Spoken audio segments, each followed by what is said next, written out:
Hey guys, Kurt Haas here from Iron Haas Gear, and it's Thursday, and it's brutal back and bicep workout.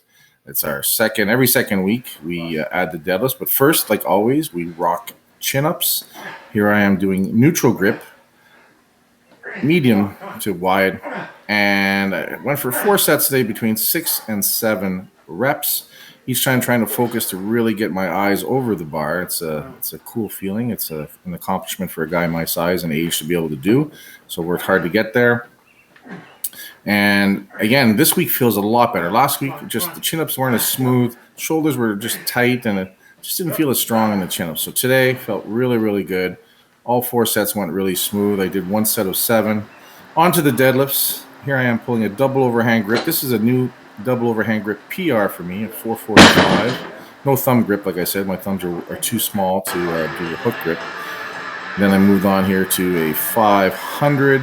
Tried a little wider stance, a little wider grip, and it felt just really awkward and dirty.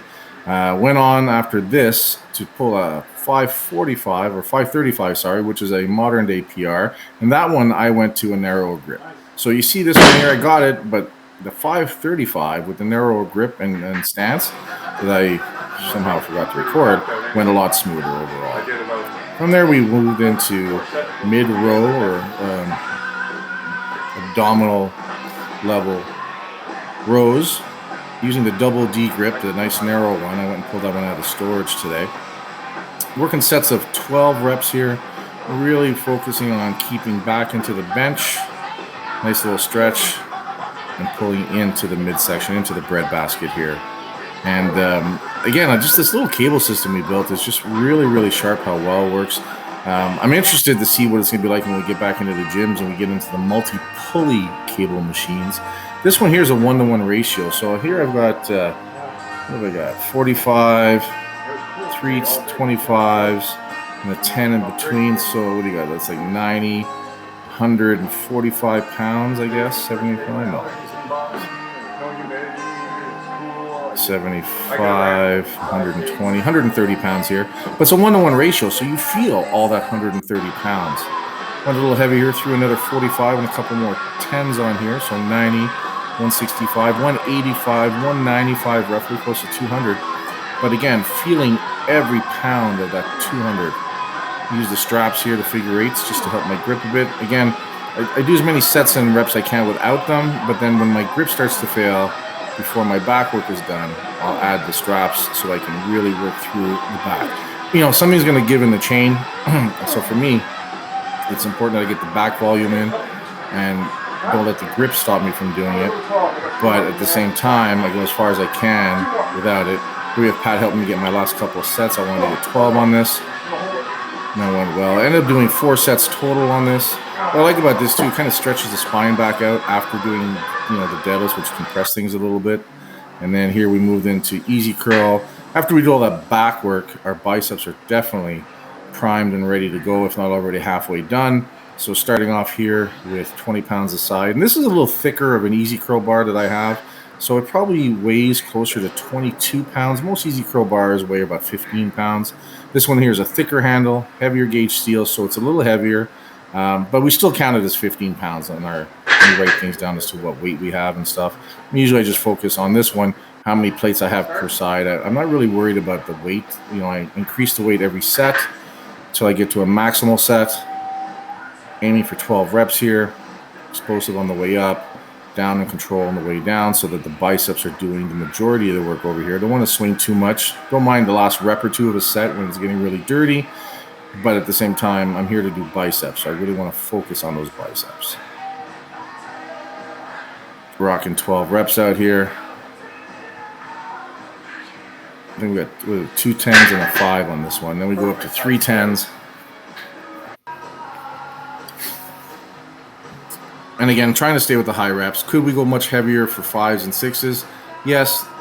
I'm not a fan of doing that for the biceps for a couple of reasons. One is I don't think you get a lot of growth from that. Number 2, you just really start to feel it on the elbows. So here at the 30 pounds, and I believe after that we went to 35 pounds a side. I don't think I'm showing that set next. Started to feel it pull on the elbow joint a little bit, on the tendons and ligaments a little bit there, right? So again, we're here to work the bicep. We're not here to hyperextend. We're not here to get injured. It's about getting lots of reps, lots of blood, create that pump, and push some growth. And then on this set here coming up, so I didn't film the 35 per side. That was dirty. Here now we're starting at 35, and we're going to do a quad drop set. So as many reps as I can. And then I'm going to pause. You guys are going to pull off the 5s. Now it's heavy. It's the second set doing this heavy weight, so the biceps are cooked, feeling it, as you can see by my lovely facial expressions here. Popping it up and trying to control it on the way down. One more. Yeah. You guys pull off a 5. This second set was tough because it's only a 5-pound drop. The biceps are cooked. So just trying. In my mind, I felt like the bar was barely moving. I mean, watching the video now, I'm still getting pretty high. But when I was actually doing it, I honestly felt like I was barely getting past my belly button on these. So I found the second set of the 4, the quad drop set, the hardest. Down to 20 pounds a side. But at this point, the biceps are just on fire. They're just screaming, trying to make sure that I just keep the tension there and just hammer out reps. I hit 6, I think 6 the first set, 8 the second set. Here I'm fighting to get 8 again, as you can see. A little dirty, a little English, as they say.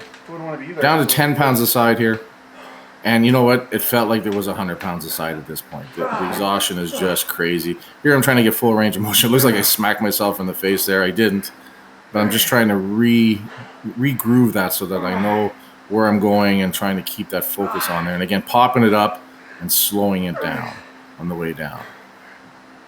Popping it up and working that negative. Really trying to make the bicep do as much of the work as can. But at this point, everything's on fire. It might as well be, like I said, 150 pounds a side. I was very happy to get that done. I went first on this, which is always good because then you can just watch the other guys suffer. And then we moved on to finish off with with sort of a preacher bench here, preacher curl. Trying to keep my elbow at the top, open up as much as I can. I don't want to hyperextend the elbow, but I want to get a nice range of motion on there. I'm focusing on dragging that pinky up and flex the bicep on top. And at this point, the biceps are just tired. So I'm just really trying to finish them off, get lots of blood in there, and just focus on just putting thickness in there, just making them thick and heavy. And we're doing 10 per side. These are 30-pound dumbbells. It's funny, I always find my left side feels stronger. I don't know why, I'm right-handed, but it just does. And sometimes when the biceps get overpumped, I have trouble just feeling everything. So I really got to focus on what the movement is and what I'm trying to do. So I'm digging that elbow in there, and I'm just pulling up and squeezing. From here, I move on to a heavier dumbbell. I go to a 35. Now, I always laugh because this 35 looks so much smaller than the 30. These 30s that I don't know where I picked them up, but they're rubber, but they're more like a foam. So they actually look like they're 55 or 60-pound dumbbells from the size of them. And it's great for video. You look really strong moving them and stuff like that. It's almost a fake weight situation going on there. And then we move on to the 35s, and it just looks so much smaller, but it's 5 pounds heavier, and you feel all of that for sure. So into the second set here, moving into the left arm, setting things up. And now I'm just battling fatigue. My body's tired. It got hot today. It started off cool, but as the day and the evening progressed, it just got warmer and warmer. So we do our workouts most weeknights at 6 p.m. So here we are closer to 7:30 at this point, and it's just gotten hotter. So we got the heat coming in, and just the fatigue. Chins and deadlifts will take the piss out of you, and then just keep pounding out more sets and reps. There's 3 of us, so really our rest is only as long as it takes the other 2 guys to get their sets in. So here I'm pounding a set. I believe this is my last set. We did 4 sets total, but I think I captured 3 here. And this one I went for 12 reps. I just wanted to push a couple extra reps. I know it's the last set. Thursdays is when we do more of the bicep volume overall, so I really like to push what we do here.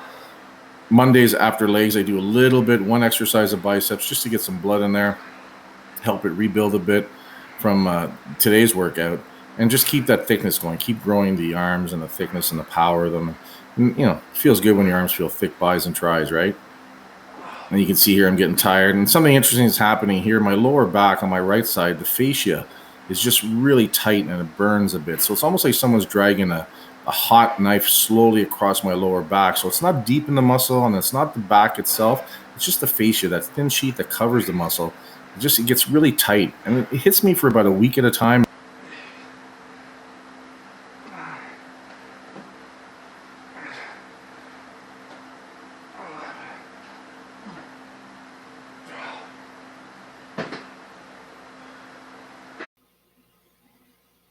So, guys, that's the workout there. Like I said, just another great back and bicep workout, and just love one of these days, man. Just love the thickness and the feeling that we're getting out of it, and things are going really well. I'm getting used to the camera, getting used to narrating, doing more voiceover and stuff, and that's something I wanted to do for a while, but just I haven't done it.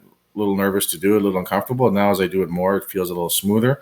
And I'm just trying to explain a little bit more of the workout, what I'm trying to do, what I'm looking to work at and stuff. I get a lot of questions. I'm out there to show, especially the guys my age, 40s and 50s and stuff. Man, we can work out, we can push, we can change our physiques. It's just we have to go about it hard but smart, right? And work around injuries or avoid injuries or strengthen weak areas. So that's really what I'm really trying to show with these workouts. A is here's what I'm doing, but B, here's why I'm doing it. So if you have any questions, guys, just reach out. Happy to answer them. Happy to demonstrate. And if so I get enough cool questions, I'll put some videos together just based on that. So that's all I got to do for now. And like always, check everything out at Iron Hoss Gear, see what we got going on, and I'll talk to you guys later.